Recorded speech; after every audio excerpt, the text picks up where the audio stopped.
Real quick, we've just released another set of enamel pins. We finally got Zeus and Hera ready to go, brought together by their mutual dislike of Jason, and I'm honestly really happy with how these ones turned out, so check out the link to our crowdmade shop and snag a set before they're gone.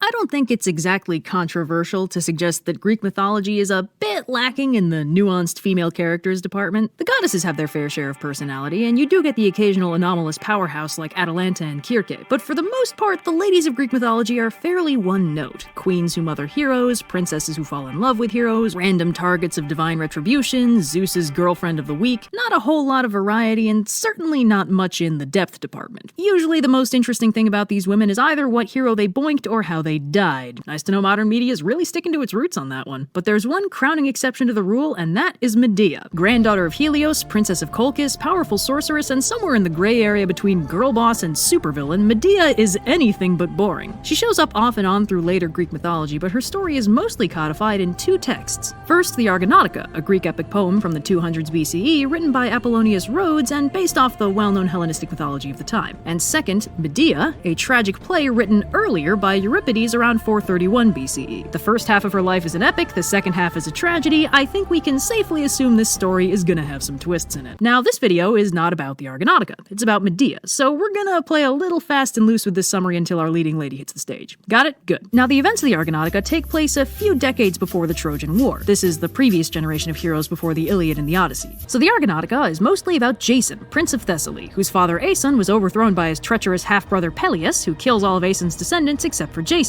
who's smuggled out to be raised by the centaur Chiron. Many years later, Jason returns to Thessaly to claim his rightful throne and runs into an old lady who needs help getting across a river. Jason carries her across, losing a sandal in the process, but gaining something very valuable in return, the favor of Hera, who it turns out was the old woman all along. From this point on, Hera regularly intervenes with subtle acts of divine intervention to help her boy out. Jason arrives at the palace and demands Peleus gives him his rightful throne, but Peleus hits him with the classic "hey kid, you like proving yourself" maneuver and sends Jason on a quest to retrieve the Golden Fleece, a textbook MacGuffin that could have been literally anything. Jason assembles a crack team of heroes called the Argonauts, and they set sail on the Argo for Colchis, where the Golden Fleece is stowed. The exact crew kinda depends on who you ask. Every version of the story has a different set of heroes on board. Sometimes Atalanta's around, sometimes Jason decreed the Argo a strictly no girls allowed zone, sometimes Theseus and Pirithous are there, sometimes they're already stuck in Hades for the crime of being absolute morons. Heracles is usually on board, but amusingly, he gets totally ditched early on, and they keep having near misses for the rest of the book without ever meeting back up again. The cast list doesn't really matter. This is basically just an excuse to let an ensemble cast of heroes deal with a bunch of weird island shit for a while. So after a lot of filler, they eventually reach the kingdom of Colchis, where the Golden Fleece is held. But unfortunately, Colchis is ruled by a different, unrelated evil king named Aeetes, who also hits Jason with a patented "hey kid, you like proving yourself" gambit, and sets him a series of tasks to do before he gets the fleece. First, he'll have to yoke a field full of deadly, fire-breathing oxen, and then use them to plow the field, then he'll need to sow the field with dragon's teeth, and finally defeat an army of warriors. Jason's not too optimistic about his prospects, so he and the Argonauts head off to discuss their options. But fortunately for Jason, Aeetes has a sexy sorceress daughter named Medea, and with a little nudging from Hera, Eros hits her with the arrow of love. Suddenly head over heels for this handsome stranger, Medea finds herself utterly tormented by this new conflict of interests. She desperately wants to help Jason out, but she hates the thought of betraying her father, and she's pretty scared of what he might do to her if he finds out she's been involved. Hera sends her dreams where Jason came to her kingdom not for the Golden Fleece, but for her hand in marriage. But when she chooses him over her family and accomplishes his impossible tasks for him, her family is enraged. She wakes up, conflicted almost to the point of suicide, but while she's absolutely terrified of dying in disgrace, known to the world only as a foolish woman who gave up everything for a stranger, she eventually steals her resolve and decides to help Jason out, because love. She arranges for a covert meeting at the Temple of Hecate, where she serves as a priestess, tricking her handmaidens into thinking she's only pretending to like Jason so she can sabotage his success with evil magic. When Jason arrives, they awkwardly blush for a hot minute before Jason explains that he knows she's his only hope of success, and if she helps him, he'll make sure she's famous throughout Greece for her heroism. He compares her to Ariadne helping Theseus through the Minotaur's maze, and smitten by his praise, Medea gives him a potion called the Charm of Prometheus that'll make him invulnerable. She also explains how to handle the other challenges. Anyway, the day arrives, and Jason heads to the field, where, currently invulnerable thanks to Medea's potion, he easily yokes the fire-breathing bulls and sows the field with dragon's teeth. After a quick snack break, he returns to find an army of warriors have sprouted from the dragon's teeth, and recalling Medea's advice, he chucks a rock at them, and all the warriors get confused and pissed off, thinking one of them did it, and then they all kill each other. With the tasks completed, Jason's riding pretty high, and King Aeetes is baffled that Jason Jason managed to pull it off. That night, Hera sends Medea nightmares to warn her that Aietes has figured out her involvement, and Medea wakes up and runs into the night, arriving at the Argo and telling them they gotta get out of there right this minute and also please take her with them. Jason promises to do her one better and marry her the minute they get back to Greece. They obviously need to grab the Golden Fleece first, so Medea charms the dragon guarding it to sleep while Jason retrieves the fleece. Then they get the heck out of Dodge. The Colchians obviously give chase, with one of the fleets led by Medea's brother Absyrtus, and Jason and Medea come up with a cunning plan to deal with him. It's murder. The plan is murder. They lure him into a trap and Jason dismembers him. Now Zeus gets pretty pissed about this whole family murder thing, so he curses the voyage to get all turned around and confused by the wind. So the journey home ends up taking a lot longer than expected, although that's partially resolved when they end up blowing ashore on Kirke's island and she magically cleanses Medea and Jason of the guilt for the murder.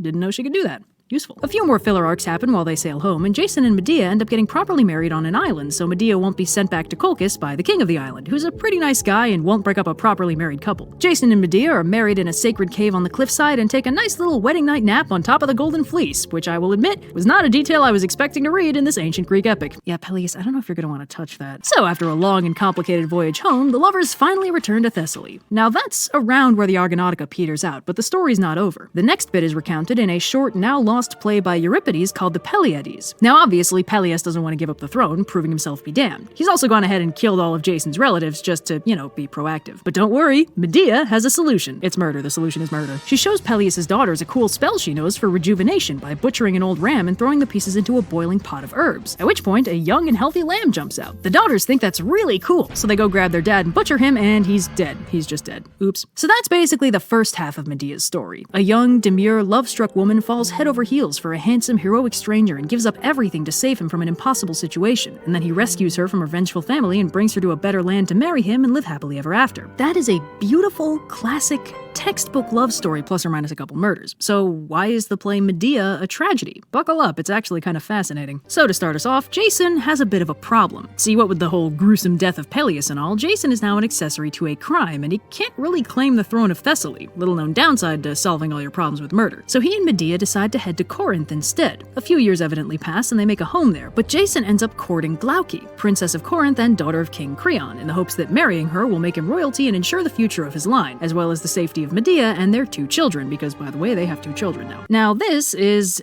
what's the word? Adultery! That's right. Jason is married to Medea, both in the eyes of the law and the gods, and now he's trying to marry this Corinthian princess for the perks. Medea is understandably furious and has been completely inconsolable with grief and rage for long enough that King Creon is starting to get worried she might end up doing something drastic, like, just spitballing here, murder. So he decides he should exile her and her children so she can't do any murdering. She successfully pleads with him to give her one more day to get her affairs in order before he exiles her, and he agrees, which is unwise because now he's given her 24 hours to get all that murdering out of her system. But Medea isn't stupid. We've already seen how clever she is and how carefully she arranges her exit strategies. We also already know from the Argonautica that her worst fear is being abandoned and suffering the humiliation of sacrificing everything for a stranger who doesn't even care about her. She definitely wants revenge, but she knows she can't just start willy-nilly murdering people. Then she'll still be abandoned and also wanted for murder. While she's pondering this conundrum, Jason shows up to tell her that if she'd just been cool about him ditching her for this new woman, she wouldn't be getting exiled right now. Medea enumerates the many ways she's saved his ass in the past and accuses him of denying his oaths to the gods, which sets up a pretty interesting theme in this story of Medea's actions, no matter how murdery, having the tacit approval of the gods. More on that later. Anyway, Medea points out that exile is almost a death sentence because she's made enemies everywhere by constantly helping out Jason, who has a habit of pissing people off and then requiring magical assistance. And Jason counters that really she got more than she gave in that bargain because, sure, she sacrificed her family and homeland to do his impossible tasks for him and saved his life over and over again. But hey, now she gets to live in Greece, not that icky barbarian place she came from. And also, she's famous now because of all that cool stuff she did for him that he got to take the credit for. Besides, Medea's just some barbarian woman with phenomenal cosmic powers. Jason can't pass up a real princess. His genius plan was to keep Medea as his mistress when he marries the princess so he could get them some sweet royal protection, and then eventually Medea's lame, not royal kids will have some properly royal half-siblings. Isn't that lovely? Unfortunately, Medea getting herself exiled has spoiled his brilliant plan somewhat, but don't worry, he's totally willing to give her some money to make that whole wandering the wasteland with 2 young children thing easier. Oh man, I want to see her kill him so bad. So Jason leaves, and when Medea heads outside to think, she runs into Aegeus, king of Athens, who greets her like an old friend. Apparently he's in town because he wanted to ask the oracle why his wiener doesn't work, but when he sees Medea looking so down, he asks what's wrong, and she fills him in on Jason being the absolute worst. He's totally sympathetic and offers her sanctuary in Athens, though he does say he can't actually get her there, she'll have to make her own way over. Medea, cautious as ever, tells him she's made quite a lot of enemies and she needs to know he'll be willing to protect her from, I don't know, retribution or something? He He promises, and with her exit strategy firmly in place, Medea gets down to the brass tacks of plotting a murder. So Medea takes a beautiful golden gown and coronet, two gifts from Helios, and applies a poison to them so potent that it won't just kill whoever wears them, it'll also kill anyone that person touches. She also ponders killing her kids, reasoning that'll hurt Jason pretty bad, although the chorus points out it'll also hurt her a lot more, since Jason is kind of a terrible dad who doesn't really like them that much. But Medea decides it's worth it. I mean, it wouldn't be the first family she's murdered. Anyway, she calls Jason back in and pretends to be all remorseful about their argument, and Jason totally buys it because he knows women tend to get emotional when their husbands leave them for other women. Medea tells him she hates the thought of their poor children sharing her exile, and couldn't he possibly convince Creon to let them stay? Jason's not sure about Creon, but he thinks he can convince Glauci to do it, what with her being a woman and thus dumb and emotional and stuff. Medea gives the gown and coronet to her kids and tells them to be very convincing and persuade Glauci to let them stay by giving her these wedding gifts. She sends them off, and evidently they're very persuasive because they come back without the presents. Medea suffers from a brief internal conflict over murdering them, and then a messenger arrives in a panic telling her to get the hell out of Dodge because everyone's dead and they're definitely gonna blame her. He's probably not expecting Medea to respond, "Ooh, spill the tea! Did she suffer? Tell me she suffered." So apparently when the kids showed up, everyone was excited because it meant Medea was maybe getting over her grudge. Everyone except for Glauci, who refused to even look at them until they showed her the shiny presents. She immediately put them on, stumbled around for a bit, and then caught fire. It's a hell of a poison. So she dies, and Creon cradles her body, at which point he also dies. Whoopsies. The messenger books it, and Medea decides this at least makes the whole child murder thing easier, since killing the entire royal family of Corinth is gonna get them killed anyway. She heads discreetly off stage, and the kids yell about how they are very definitely getting murdered right now, which is when Jason shows up, loudly talking about how he sure hopes nobody kills the kids to retaliate against him. Ooh. Poor timing. So Medea rises out of the house and into the air in Helios' flying chariot, using a bit of stagecraft usually reserved for the gods, by the way, and she taunts Jason that he'll never reach her up here and she's successfully taken everything from him. Jason yells about how he probably should have taken Medea's willingness to betray her family for him as a red flag. He also says that the souls of their children will avenge him on her, but Medea says the gods know who really messed up in this situation and she's gonna go bury their kids in Hera's sacred lands before purifying herself of the crime, presumably with Kirke's help again, and then heading to Athens for a nice long nap. And meanwhile, she prophesizes that Jason's gonna die a miserable death crushed under the ruins of his only heroic achievement. Jason swears that an avenging fury will destroy her, and Medea tells him good luck finding one that'll listen to a liar and an oathbreaker, and flies away. Jason leaves, asking the gods to avenge him, and the play closes out with the chorus singing that the gods don't always give us what we want. Honestly, hilarious. Sure enough, Medea remains conspicuously unsmote and makes sporadic appearances in later mythology, heading to Athens and marrying Aegeus fairly happily until his son Theseus shows up and she tries to kill him a little bit and runs off to a nebulous faraway land. Medea quietly vanishes into the mythos, never even canonically dying. Her story seems to vindicate that despite all the familicide and the poisoning and stuff, she really did retain the favor of the gods right up to the end, framing her as a bizarrely morally nuanced figure. And in contrast, Jason, well,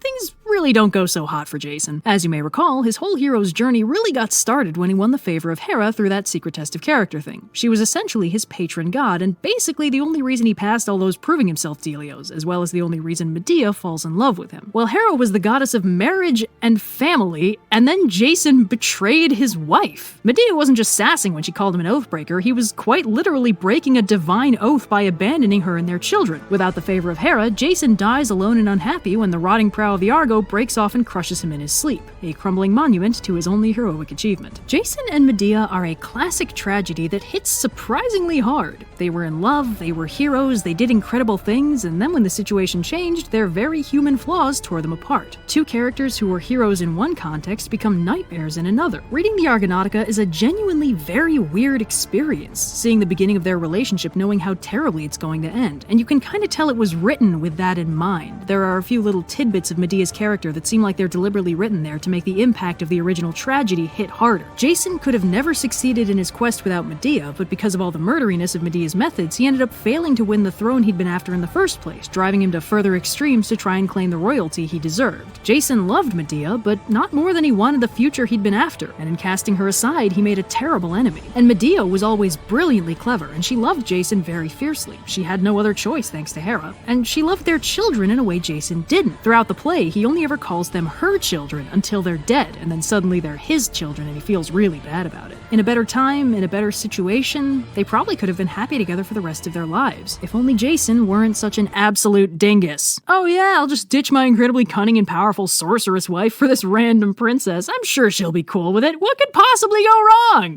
But on the wind and the rain, a strange new perfume blows, and the lightning flashes in her eyes, and he knows shows that she knows, and the thunder rolls.